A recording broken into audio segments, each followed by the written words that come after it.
ইসলামী bank বাংলাদেশে সর্ববৃহৎ bank. এই ব্যাংকটি যদি বেঁচে যায় তাহলে বাংলাদেশের অর্থনীতি বাঁচবে।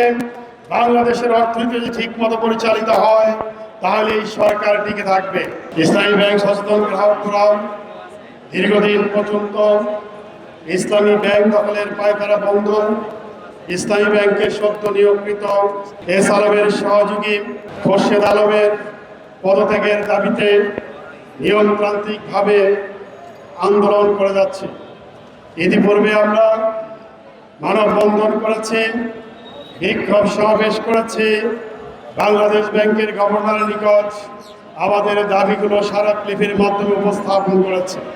কিন্তু আজ পর্যন্ত বাংলাদেশ ব্যাংকের পক্ষ থেকে, সরকারের পক্ষ থেকে এস আলমের সহযোগী তাদেরকে ইসলামী ব্যাংক থেকে অপসারণ, ইসলামী ব্যাংক দখলের পায়তারা বন্ধন এবং সদ্য নিয়োগকৃত চেয়ারম্যান খোরশেদ আলমের অপসারণের কোনো কার্যকর ব্যবস্থায় গ্রহণ করা হয়নি।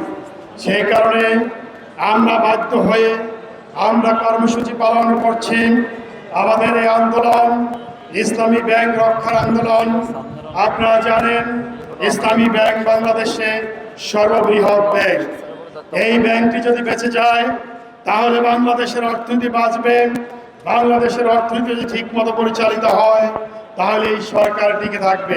পাঞ্জাবের জগতে একটি বিশ্বস্ত নাম শাবাব এথনিক ওয়্যার।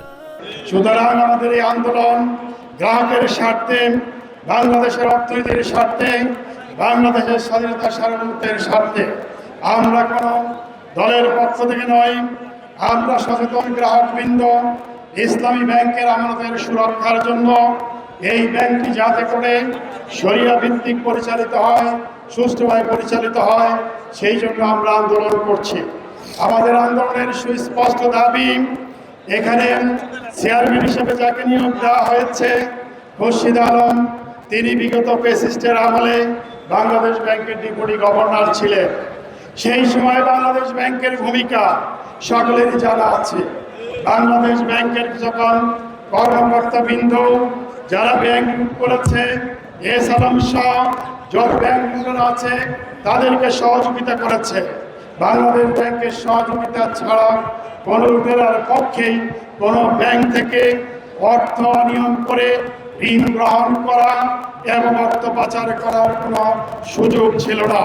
সেই কারণে ফ্যাসিস্টের একজন দোষর এস আলমের সহযোগী, যিনি বাংলাদেশ ব্যাংকের ডেপুটি গভর্নর ছিলেন, সেই খোরশেদ আলমকে যখন ইসলামী ব্যাংকের চেয়ারম্যান নিয়োগ দেওয়া হয়, যার বিরুদ্ধে ঋণ খেলাপির অভিযোগ রয়েছে, আপনারা জানেন যে তার স্ত্রী সেখানে গিফট লোন অর্থাৎ 3 কোটি টাকা তিনি ঋণ গ্রহণ করেছেন, সেই ঋণ আজকে খেলাপি আছে।